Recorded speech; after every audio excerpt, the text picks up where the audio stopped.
दोस्तों, गिरमिटिया वो लोग थे जिनके आने जाने का टिकट खर्च उन्हें नहीं देना होता और जो एक ख़ास समय की मजदूरी के लिए एक ख़ास जगह ले जाए जाते।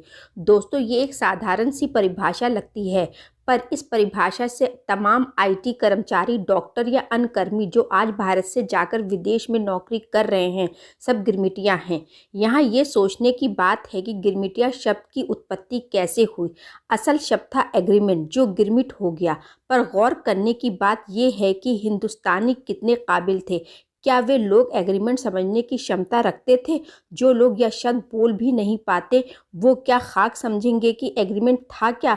जिसने भी गिरमिट पर अंगूठा लगाया वो गिरमिटिया कहलाया। 1807 में ब्रिटिश साम्राज्य में गुलामों के व्यापार पर पाबंदी लग गई। अब गुलामों की बिक्री बंद हो गई।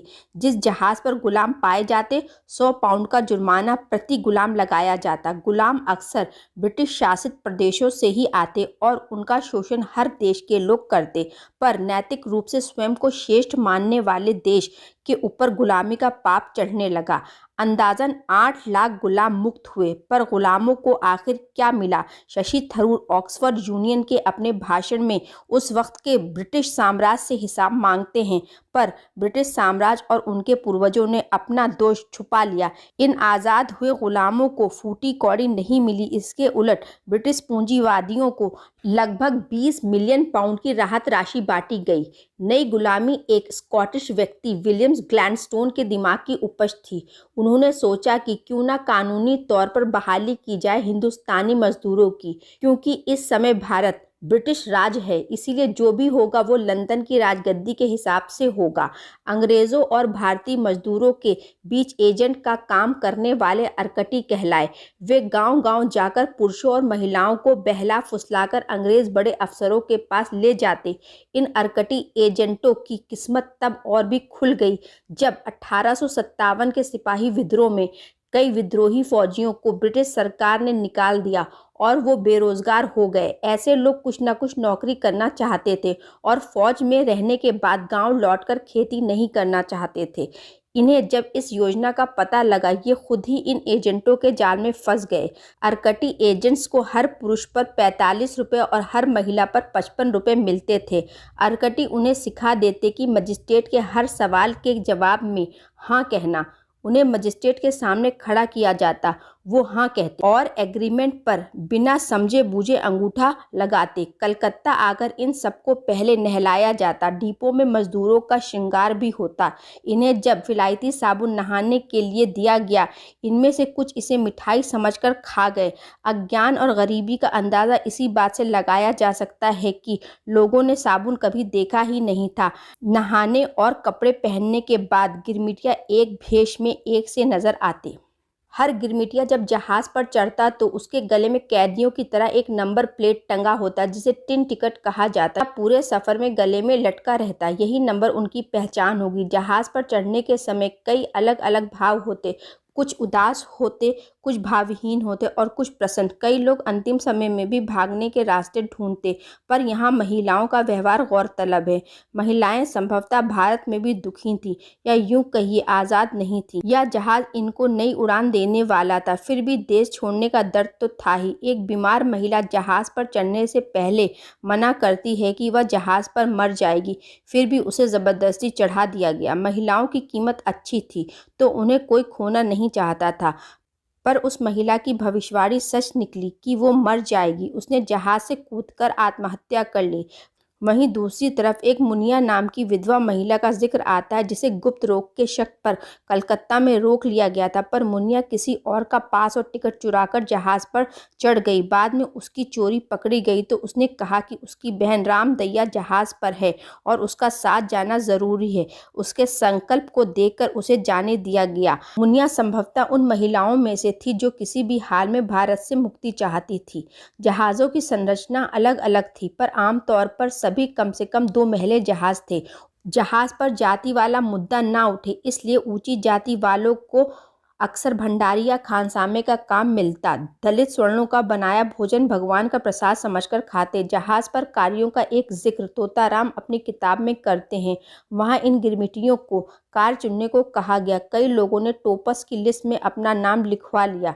उन्हें टोपस का अर्थ पता नहीं था। सोचा कुछ आसान सा कार्य होगा। यह कार शौचालय का मल ढोने का था और जब लोगों ने आनाकानी की उनसे ज़बरदस्ती मल ढुलवाया गया। जहाज़ पर ही सबके कौशल की नुमाइश शुरू होती। जो नेता दिखते उन्हें सरदार बनाया जाता। ये खासकर वो लोग भी थे जो सचमुच भागकर आए थे अपनी मर्जी से। ये खुश थे और इसीलिए अंग्रेज़ों की चापलूसी भी करते थे। जाति भेद नहीं था किंतु लिंग भेद था। पुरुष महिला की अलग खाने की पंक्ति और अलग सोने का इंतजाम था। जहाज़ पर व्यक्ति कुछ भी खा सकता है। यह जहाज़ जगन्नाथ के मंदिर की तरह है जहाँ कोई भेदभाव नहीं। आपत्ति तो इस बात पर थी कि कोई किसी जात धर्म का हो, सबके मुंह में एक ही थर्मामीटर डाला जाता। उस समय के हिंदुस्तान के लिए यह बड़ी बात थी। खास करके एक मुसलमान के मुंह में लगा थर्मामीटर ब्राह्मण लगाने को राजी नहीं थे, पर उनकी सुनता कौन था। थर्मामीटर ठूस दिया जाता। नाश्ते में बिस्किट और चाय मिलती, पर कई गिरमिटिया बिस्किट नहीं खा पाते। कईयों ने कभी खाया नहीं था, कईयों के लिए वो सख्त थे। यह बिस्किट अंग्रेजों का डाक फूड था, यानी कुत्तों का आहार। सभी गिरमिटियों का पानी का कोटा भी बंधा था, 2 बोतल पानी रोज, उससे 1 बूंद भी ज्यादा नहीं। भोजन में चावल, करी और सूखी मछलियां या टिन बंद मांस होता। कई उत्तर भारतीय सूखा या टिन बंद मांस नहीं खा पाते, उनके लिए आलू की सब्जी बनती। दक्षिण भारतीय अमूमन सब कुछ आराम से खाते। बाद में जहाज पर कुछ जिंदा भेड़ भी रखे जाने लगे कि ताज़ा मांस उपलब्ध हो सके। जहाज का अपना रूटीन था। 6 बजे सुबह जागना, 8 बजे नाश्ता। कुछ लोगों की सफाई में रोटेशन से ड्यूटी लगती और बाकी को गाने, नाचने या खेलने में लगाया जाता। धीरे धीरे सब अपने दुख भूलने लगे, माहौल में रमने लगे। ये एक दूसरे को जहाजी भाई कहते, महिलाओं को जहाजिन। यह रिश्ता अब बरसों तक रहेगा। जहाज पर दंड भी विचित्र और सांकेतिक थे। जब 2 लोग लड़ते तो उनके पीठ से पीठ लगाकर धोती से बांध दिया जाता। कोई गाली देता तो उसे जीभ निकालकर लंबे समय के लिए खड़ा कर दिया जाता। कोई चोरी करता तो मुंह काला कर मुर्गा बनाकर दौड़ाया जाता और बाकी लोगों को जोर जोर से उन पर हंसने को कहा जाता। एक उम्र के बाद इस तरह की बेइज्जती सहनी कठिन होती। कई इस बेइज्जती के बाद कूदकर जान भी दे देते। लंबा सफ़र होता तो खाने का सामान भी कम पड़ जाता। कई सूखे काटा हो गए, हड्डियां निकल आईं। कई लोग जो खाते भी वो जहाज़ के सफ़र में उल्टियां करते रहते। यह सफ़र दुर्गंधित होता और उसी गंध में कुली रहते। कुछ से ना बर्दाश्त हुआ, रास्ते में ही सांस रुक गई। जब लाश की बू साहबों तक पहुंची, समंदर में फिकवा दिया। ऐसे मौके पर जहाज़ में अवसाद ना फैले, इसके लिए अक्सर देवी शरण जी जैसे ब्राह्मण या मुंशी रहमान खान जैसे पढ़े लिखे लोग गीता और रामचरितमानस का पाठ पढ़कर सुनाने लगे। कुछ बिल्कुल ही मूक हो जाते और कुछ हमेशा क्रोध में रहने लगते। ऐसे ही 1875 में रतनी नामक औरत पागल हो गई और अपने शिशु को गुस्से में आकर जहाज से समंदर में फेंक दिया। जब जहाज पर यह आलम था तो विदेश की धरती पर क्या होगा? कितने जी पाएंगे, कितने मर जाएंगे, कितने मर मर कर जी पाएंगे? बाद के वर्षों में कई लोग पूरे 10 साल गिरमिटिया मजदूरी कर भारत लौटे, पर भारत में उनके लिए कुछ न था, न जमीन, न सम्मान, न जाति। समाज उनको वापस नहीं लेता। उनके परिवार वाले भी बहिष्कृत ही करते, या सोचते कि यह अब अपना हिस्सा मांगेगा, या क्यों लौट आया। महिलाओं की स्थिति तो अधिक दयनीय थी। एक भागी हुई महिला को कौन अपनाता जो विदेश में मुंह काला कर आई हो। मथुरा नामक एक महिला जब अपंग हो गई तो उसे भारत वापस भेज दिया गया, पर एक गरीब अपंग महिला के लिए भारत में कोई जगह नहीं थी। वह 1893 में वापस एल्बे जहाज से लौट गई। वह कैसे लौटी और अपंग की बाकी जिंदगी कैसे कटी, यह पता नहीं। जहाज पर एक और परंपरा जो बाद में होने लगी वो थी जहाजी विवाह की। जहाज के कैप्टन यह चाहते कि जहाज पर ही जोड़े बन जाएं और बगान मालिक भी यही चाहते थे। वो पुरुषों को यह कहते कि टापू पर पहुंचने पर तुम्हारा खाना कौन बनाएगा, और महिलाओं को समझाते कि तुम्हारी रक्षा कौन करेगा। ऐसे कई जोड़े बनाए गए और विवाह करा दिए गए। हालांकि जहाज के द्वीप पर पहुंचते ही कुछ महिलाओं ने अपने पति को पति मानने से इनकार कर दिया। या तो तय था कि कुछ महिलाएं उस समय भी अपनी स्वतंत्रता चाहती थीं, बल्कि भारत से वह इन्हीं बंधनों से मुक्ति के लिए तो भागी थीं। जहाज से उतार कर उन्हें एक अलग द्वीप पर रखा जाता लगभग महीने भर, ताकि कोई बीमारी हो तो वहीं ख़त्म हो जाए।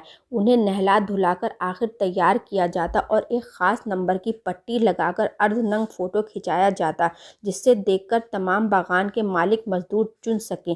कद काटे से शरीर की बनावट से यही उनका एक बार पुनः पंजीकरण होता और एक औपचारिक पक्का कॉन्ट्रैक्ट तैयार होता।